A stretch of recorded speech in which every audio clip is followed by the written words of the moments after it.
Welcome friends to another r/I don't work here lady video. Our first story of the day is by Mr. Pepper. I was just fired for the second time after quitting years ago. Long story short, in 2014 I was working at a pizza chain in a rural Utah farming town. I won't say which one, but they're a national chain known for being greasy. At the beginning of July, I gave a 2-week notice to my manager that I'd be leaving to move out of state to be closer to family and a better job market. I finished out my time as promised, moved, found a new, better gig, and that was that. Of course, you read the title, so you know that wasn't really all. In summer of 2015, I received a call from a new store manager. He informed me that he's been putting me on the schedule and it was unacceptable that I wasn't even coming in to look. If I didn't show up today, he would have no choice but to fire me. I asked, did the old manager not take me out of the system after I quit last year? He grumbled and made some snarky complaint that if I had quit a year ago, I wouldn't be in his scheduling program. I let him know I live in a completely different state, am working a completely different job, and would not be showing up for any shifts he scheduled me for. He threatened to fire me again, and I reiterated, hey, I don't actually work for you, so do what you gotta. He hung up, and that was the last I heard of it. Until we fast forward to yesterday. I received a letter from the corporate office informing me that, per their records, I haven't shown up to work since July 2014, and unfortunately, they were going to have to terminate me. I still almost can't stop laughing. Especially since, they sent the letter to the address I gave them when I quit. If you found yourself in a situation like this, would you find it hard to prevent yourself from hamming it up a little bit? Give it the whole, you can't fire me, I quit. Or maybe, I can't believe you have the nerve to do such a thing. Or would you just try and honestly lay it out and explain it? Let me know in the comments down below. Our next story is by Nerd Without a Cause. I literally can't transfer you, ma'am. This happened back when I was a grad student. Halfway through my PhD, our lab moved from a crappy basement to a beautiful brand new building. My research required a large, specialized piece of equipment that only I used, and so it was granted its own little room. I spent a lot of time alone in there struggling to collect data. We joked that this room was my private lab.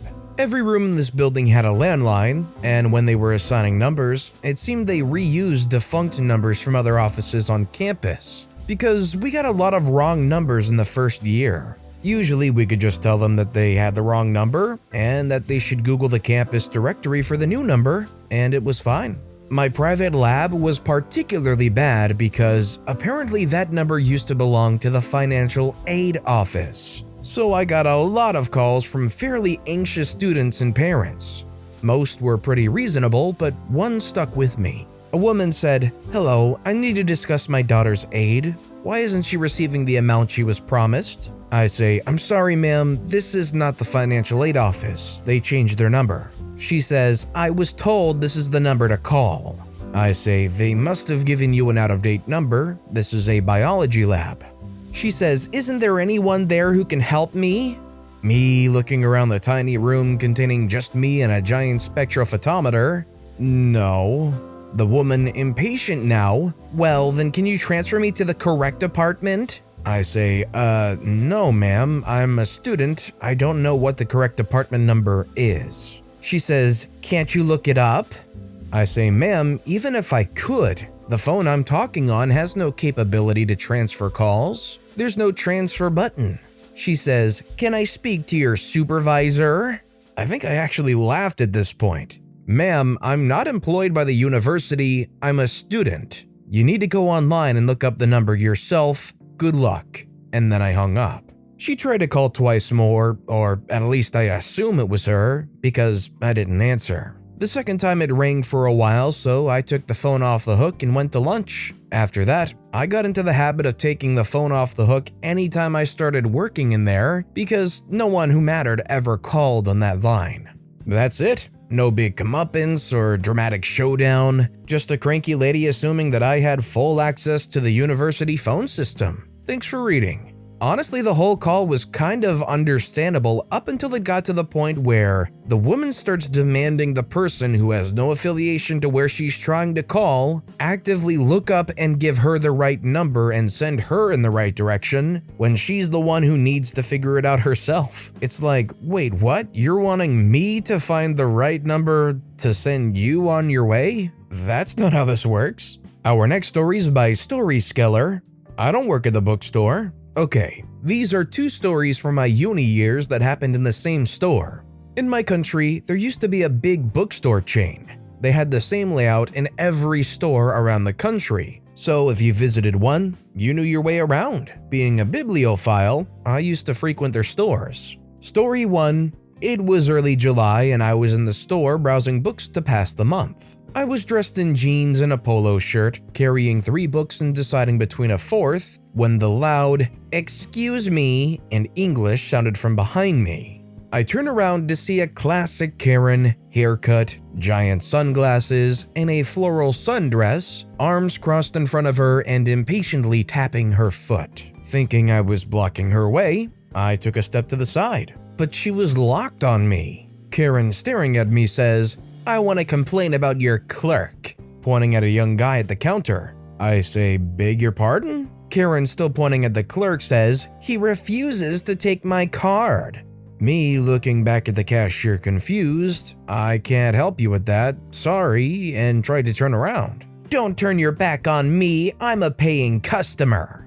The clerk, finally arriving from his spot behind the counter, says, "Madam, why are you harassing a customer?" "He's not a customer, he's the manager." I say, "Actually, no, just a customer. Looking for books?" I replied and headed to the cashier. Karen says, "Well, your customer service sucks." And with that, she stormed out of the store. Story 2. One of the main reasons I frequented these stores was because they had a large selection of fantasy and science fiction books in English. Very few books of those genres are translated in my language. I'm in casual clothes browsing the fantasy section when a teen approached me and asked me about a specific book. Knowing the bookstore, I guided him where he could find it. A couple of minutes later, I hear a very light, "Excuse me." I turn around, finding a middle-aged woman looking a bit lost and embarrassed. I say, "Yes?" She says, "Could you please assist me with finding a book?" I say, "Is it a specific book?" She says, "Not exactly. I'm looking to buy a book as a gift for my nephew." I say, "What's his age?" She says 16 and he likes fantasy, but he's already read the Harry Potter books. I say, "Can he read English?" She says yes. With that information, I guide her through a few books, explaining which are part of trilogies or series. She ended up choosing 2 books and went to pay. I see her talking to the cashier, then looking back at me, blushing and coming towards me. She says, "I want to apologize for taking so much of your time. I thought you were an employee here." "It wasn't a problem. I was happy to help," I replied, smiling. She offered to pay for my book, which I politely declined. After a little banter, we settled on buying a cup of coffee.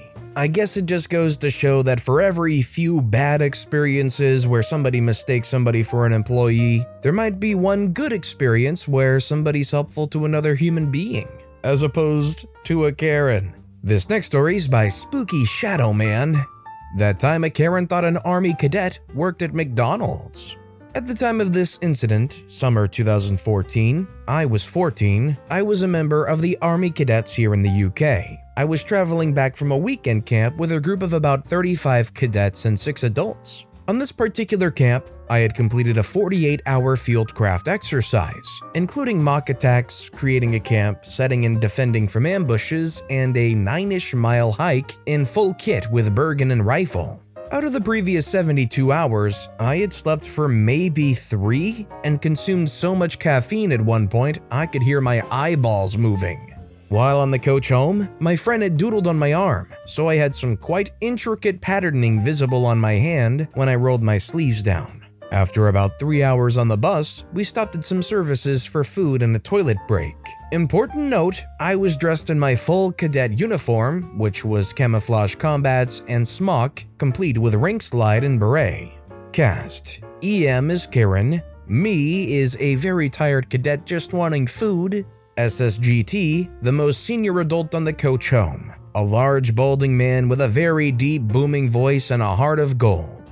W, the most senior cadet on the coach, a short slim female who was the most aggressive person I've ever met. The story. So there I was, the picture of an exhausted teenager, stood with my friend in the front of the pricing board for the McDonald's in the service station, trying to marshal my brain to do the maths to work out how much what I wanted was going to cost. Surrounded by people dressed the same as me, in a similar state of exhaustion, I can vaguely hear someone complaining about all these people in the strident, petulant tones of a wild Karen. When all of a sudden the crowd parts, like a shoal of fish in front of a roaming shark, leaving only me in the way. I feel a hand grab my shoulder and wrench me round then. I want 2 Big Mac meals with chocolate shakes and a chicken nugget Happy Meal with milk. I say, what? I realize that I'm stood in front of the prices and step to one side, mumbling an apology and going back to counting my money. The entitled mother grabs me again and this time shouts at me. Are you stupid? I said I want 2 Big Mac meals with chocolate shakes and a chicken nugget Happy Meal with milk. I stare at her blankly, then say, I'm not stupid, I don't work here. She says, I don't care, get me my food now. At this point, I just kinda lose it. Miss, I don't know who the freak you think you're talking to, but don't you think it's a bit weird how the workers wear gray and I'm wearing camo? And you know, I've got drawings all over my arm. Or is your head so far up your butt you can't tell the difference? Now, I have had an exhausting weekend and I am going to get my food. If you touch me again, I will defend myself. All the shouting had attracted the attention of W.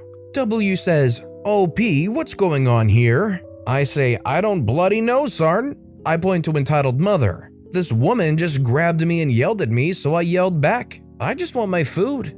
W nodded, then gestured me towards the ordering counter. W said, ma'am, I'm gonna have to ask you to step away from my cadets. W placed herself between me and entitled mother. Entitled mother now loses her mind and goes into a screaming fit, yelling about disrespect and duty. W, not to be outdone, begins shouting back about how entitled mother should respect the cadets. Enter SSGT, who shouted loud enough that I could feel it through the floor. Enough! Sergeant W, go order your food now! He wheeled to entitled mother, who was shocked into silence. As for you, I suggest you wait elsewhere until we are all gone. Entitled mother says, but I'm the I saw everything, now leave! Entitled mother scurries off and that's the end of it. SSGT and W both checked if I was okay, then left me to my meal. To be honest, if I was as tired as OP was and some Karen came up yelling at me, I probably would have been pretty darn aggressive and snarky back. I definitely can get pretty cranky when I'm tired, and considering what OP went through for a weekend, I'd probably be pretty darn cranky, especially when waiting for food. And our final story of the day is by Rum Bun Bun. I don't work here, but neither does anyone else. This is actually my husband's story to tell, but he isn't on Reddit, so I'll tell it on his behalf. We'll call him Harry for this story. About 15 years ago, Harry was working on the landscaping in our yard and needed to buy several bags of mulch, so he headed off to the garden center of one of the large home improvement stores near us. It was peak gardening season and they were sold out, so we headed to another. They were also out. Third time is the charm. The third place had them, but the pallet within reach was empty. There were a couple pallets about 6 feet up on a shelf, but definitely out of reach. Now, Harry's patience is running thin after driving around from store to store in heavy traffic, and of course, he sees no garden center employees in sight. He does finally see a pole with a phone on it that a customer can pick up to be connected to someone at the customer assistance desk up front. So he tries this. Someone answers and he explains what he needs. They tell him they will page someone to assist him. He hangs up and hears the page. He waits. Harry waited several minutes and is becoming more and more disgruntled. He picks up the phone again. Yeah, I called you 15 minutes ago and you paged someone to come to the garden center to get a pallet of mulch down, but no one's shown up yet. They paged again, and again he waited. After several more minutes, he noticed a forklift. He walked over to it and saw that someone had left the keys in it. He knew how to operate a forklift from a job he had many years before, so he used the plastic chains to hook off access to the aisle, hopped on, and lowered the pallet he needed. He left the forklift, and as he unroped the aisle, a man asked, "Sir, will you get that fertilizer down for me?" Harry said, "Oh, I don't work here. No one else seems to work here, and there were keys in the forklift, so I decided to help myself." The guy's mouth dropped open in shock. My husband loaded his mulch onto his flatbed cart, headed to checkout, and was on his way. No one who worked there was the wiser. When he relayed this to me, I was mortified. Now, part of me couldn't blame him and found it a bit amusing, but what if something had happened? He said the liability would be on them for leaving a forklift with the keys in it. Maybe he was right, I don't know. I do not recommend doing this. I told him it was not cool. Thought it would be a bit of a twist here in I Don't Work Here. They left the keys in it. They were practically begging for me to use it. In court, I actually don't know how that would hold up legally. Yes, they left a perfectly good forklift with keys in it just sitting there, but OP's husband Harry is a fully grown adult with full thinking capability. They knew that they weren't actually entitled to get on that forklift. I do wonder how that would shake up. But with that being said, that's all the time we have for today. So if you have a favorite story of the day, let me know which story and why in the comments down below. But besides that, if you enjoyed the video, please consider giving it a like, and if you haven't, subscribe and turn notifications on so you'll never miss an upcoming video. No matter what you do, whether it's just viewing the video, liking, subscribing, turning notifications on, I appreciate the heck out of it. Every little thing that you do helps the channel grow that much more, and I can't thank you enough for it. So until next time, I hope you all have a wonderful day, and I'll be right here next time on the Storytime channel.